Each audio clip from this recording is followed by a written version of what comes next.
खिताई पीर पंचाल में एक नई तारीख लिखने वाले लीडर खिताई पीर पंचाल के पहले डिप्टी चीफ मिनिस्टर जिन्होंने खिता के अंदर एक नई तारीख लिखी, सुरेंद्र चौधरी जी आज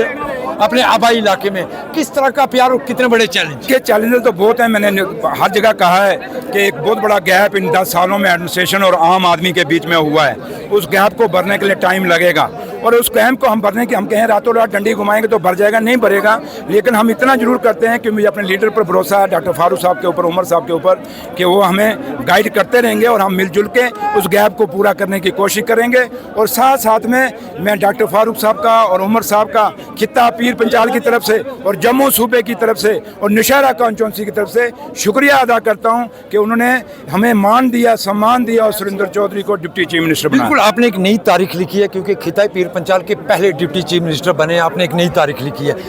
जिस तरह इलेक्शन के बाद आपने जो लोगों से वादे किए, कितना बड़ा चैलेंज समझते हैं उनको पूरा करना? देखिए, चैलेंज तो है, लेकिन हम इसको हमें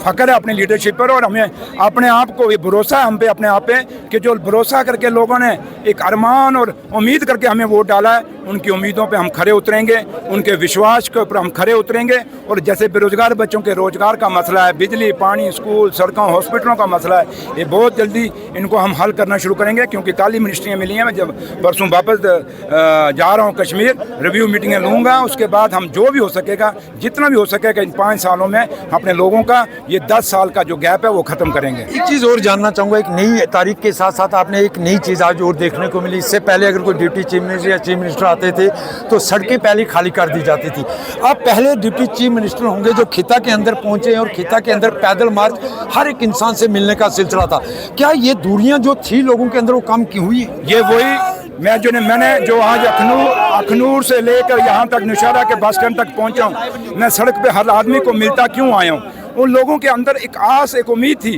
क्योंकि उनकी जो मैंने कहा ना एडमिनिस्ट्रेशन से दूरियां बढ़ गई थी। मैं उनको जतलाते हुए आया कि मेरे लीडर ने अगर मुझे जिम्मेदारी दी है, मुझे डिप्टी चीफ मिनिस्टर बनाया है और अच्छे महकमे दिए हैं, तो आप ये मत सोचिए कि इस दौर में आप अकेले हैं, मैं आपके साथ हूँ, ये गवर्नमेंट आपके साथ है, ये ऑफिसर अकाउंटेबल होंगे आपके आगे, आपके हर आवाज़ को सुनेंगे, हर काम को सुनेंगे। इसलिए ये मेरा पैदल यहाँ बाया सेरी आने का मकसद ये था कि वो बॉर्डर का इलाका था, बॉर्डर की रोड थी, उसका बड़ा बुरा हाल था, खस्ता हालत थी, उस रोड को भी मैं देखना चाहता था और उन लोगों को भी जितलाया कि अगर आप कच्ची सड़कों पर चल सकते हैं तो सुरेंद्र चौधरी भी कच्ची सड़कों पर चलेगा, लेकिन खाली चढ़ेगा नहीं, आप इन सड़कों को पक्का भी करवाएगा। बहुत सारे महकमे खास करके PWD की बात करें, क्योंकि आप एक बॉर्डर बेल्ट के रहने वाले हैं, बॉर्डर इलाका है आपका, लोगों को बहुत सारी परेशानियां रही पिछले कई वर्षों से, आज भी सड़कों के लिए लोग पर दर बदर फिर रहे हैं। अब आपसे खिताई पीर पंचाल के लोगों को बहुत उम्मीदें हैं।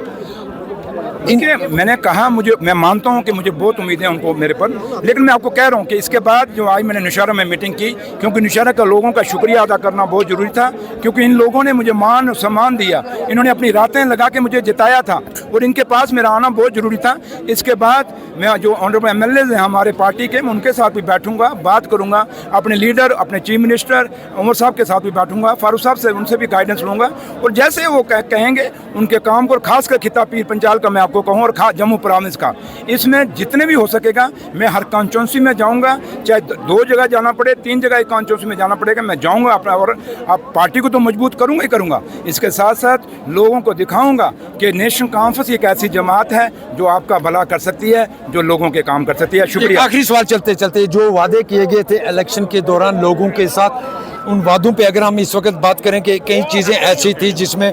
गैस सिलेंडर की बात करें या बिजली के यूनिट की बात करें या राशन की बात करें, जो दावे की